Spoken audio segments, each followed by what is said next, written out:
Amanda, I want to play a game.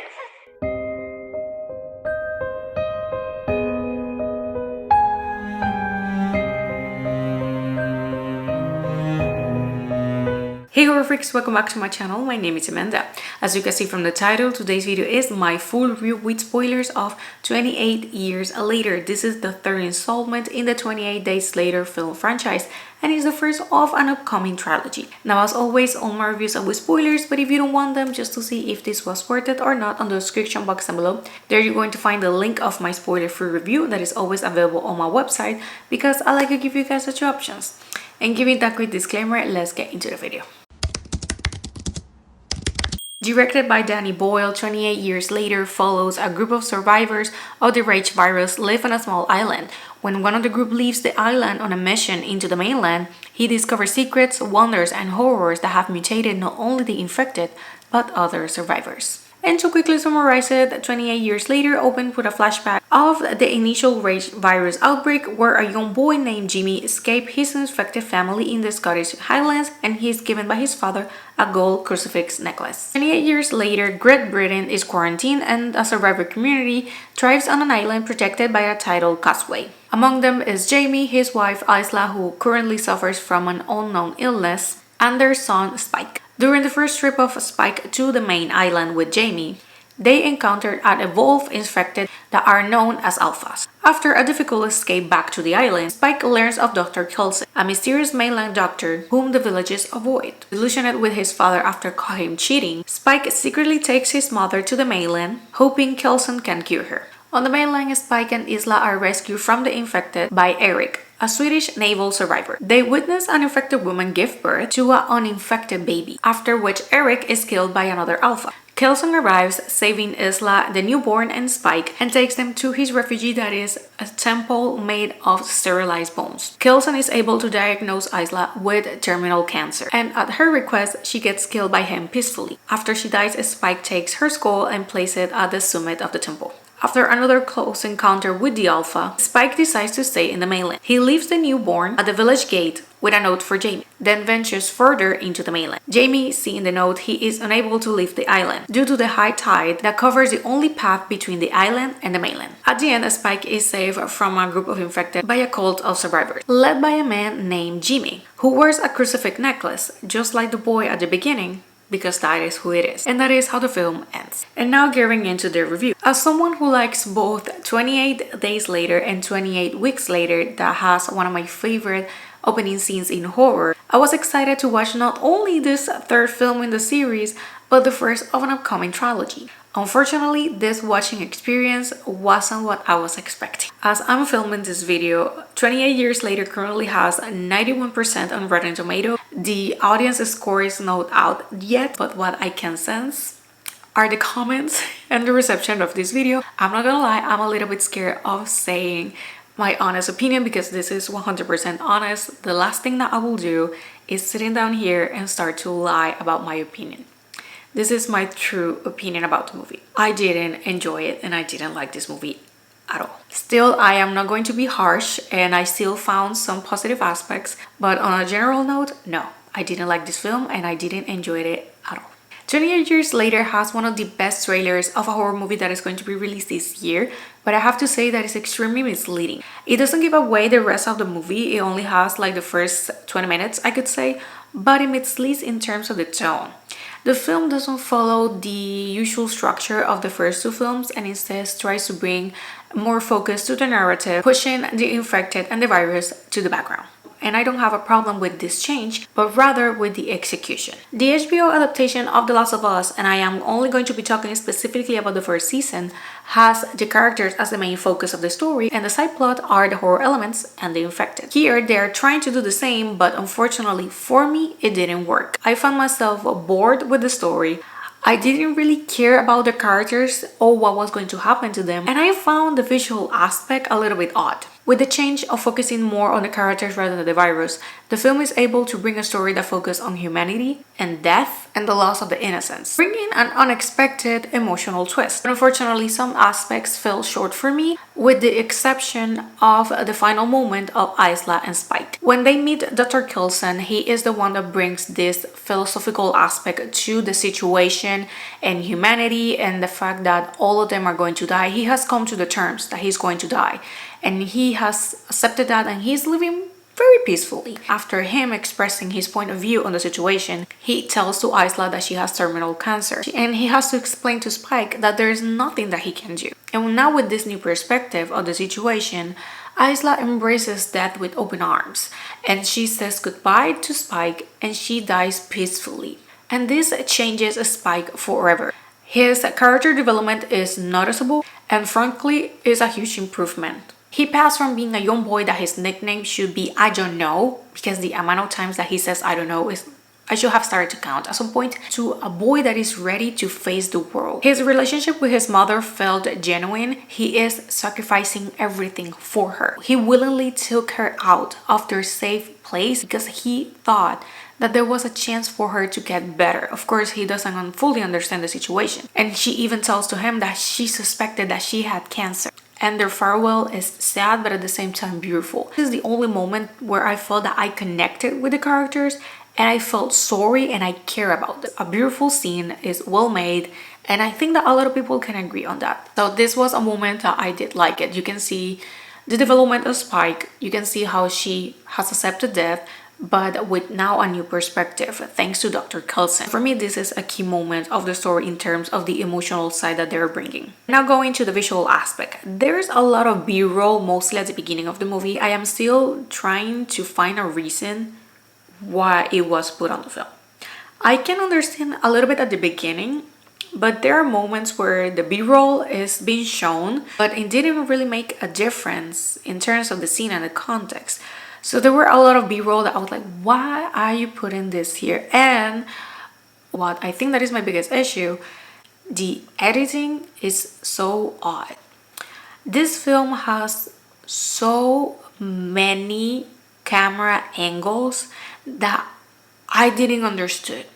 There are so many cuts, and when the infected gets killed, every single time that an arrow goes through their head or their heart, this is important. You have to either go to the head or to the heart. For some reason, they do like this and then this with the cut.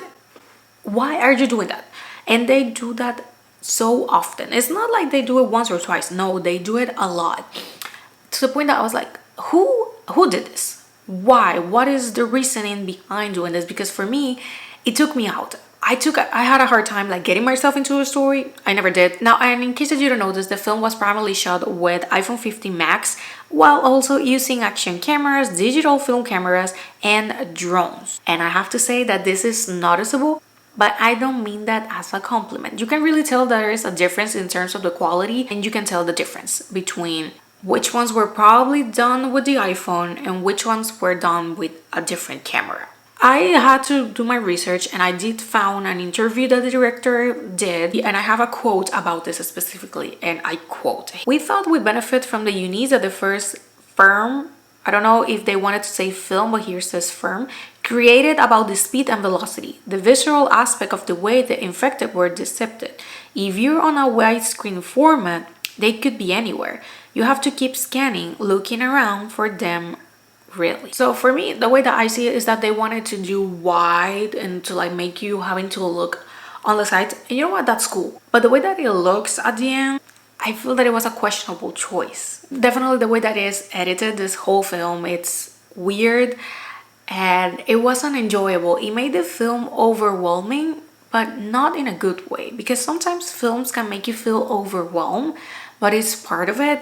And I feel that can be enjoyable in a sense because it's working, it's making you feel different emotions. Here, there is a lack of that horror atmosphere. I didn't feel scared, I didn't feel that dread of anxiety that the first film made me feel, because you don't know what is going to happen with the infected. We know how aggressive they are. Here, there is a lack of that atmosphere, and I can understand why that is not the main focus here, but because you don't have that it doesn't feel the same and it becomes overwhelming, but because of the amount of, again, camera angles, the cuts, the way that everything looks, visually for me it wasn't appealing. But for me, the biggest mistake that this film made is relying so heavily on the fact that it has a confirmed sequel. They were shot back to back, so the sequel is indeed coming.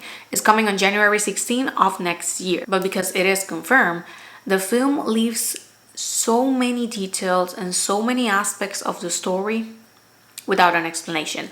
My biggest question goes towards the infected woman that was pregnant and gave birth to an uninfected baby. Was she pregnant when she got infected? Was she infected first and then she got pregnant by another infected, maybe the alpha? Because she gets killed because she's still infected, so she gets killed after she gives birth, and the alpha stops, sees the body, and then continues.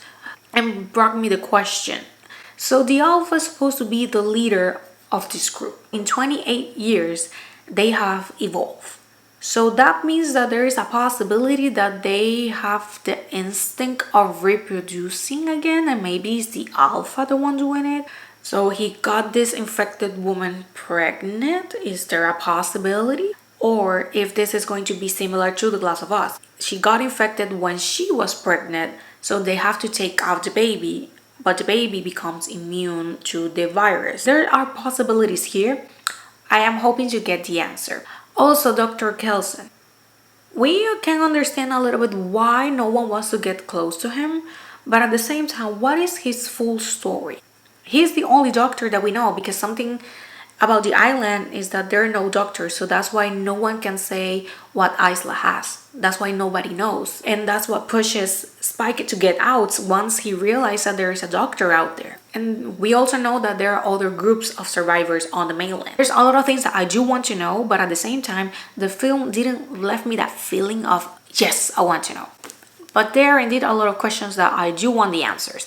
I can understand that they're just leaving all of this because they want to make you watch the sequel, but I do feel that when films are part of a trilogy, although yes, they have to be connected, they need to work together, they also need to work on their own. Also, if you're excited to watch Jack O'Connell that we saw on Sinners doing a fantastic job, I'm sorry to break it down for you, but he's Jimmy. So he only appears on the last 5 minutes of the movie. And speaking of that, the ending. It felt more like a post-credit scene than the actual ending.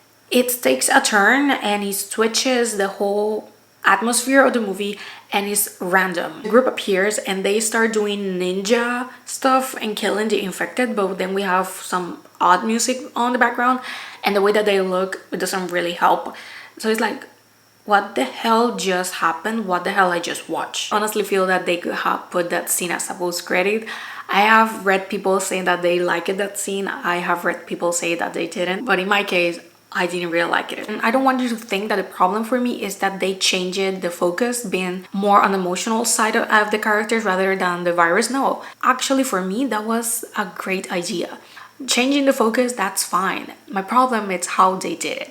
So I am just really hoping that that is going to change on the second, since I'm gonna have to watch it. There's nothing that I can do. I'm gonna have to watch the sequel. But for now, this is what we have. I don't think that I am going to be rewatching this movie at all. It's not the type of film that I would rewatch. Do I feel that it's worth watching in theaters? Honestly, I think this is a 50-50 situation, because for me, at least, I would have preferred to watch it at home, but probably there's people that are going to watch it at home and they're going to think, dang, why I didn't went to theaters. So I think that this is definitely an up to you situation. So for me, unfortunately, this is one of my biggest disappointments of the year. Again, I am scared. I am so scared of posting this video. I kind of sense the comments, but please don't hate me for this. I kind of feel that pressure sometimes when I don't like films that everyone is liking, or although I have seen opinions that match mine, so I don't feel so alone. But please don't hate me for this. Don't leave hate comments. If you disagree, that's fine, but seriously, there's no need to give insults. Seriously, I have received plenty of insults in the past, and honestly, it's not necessary. We can disagree and be nice about it. But for me, this film is a 2.5 out of 5 and a 6 out of 10. With this, I have ended the video. Thank you so much for watching. Let me know down below your thoughts again. If you disagree, You can disagree. There's no need to insult me, to be condescending. There's no need for that. We can disagree and be nice about it. Seriously, we can't. So let me know down below your thoughts, and I'm going to see you guys on my next video. Bye.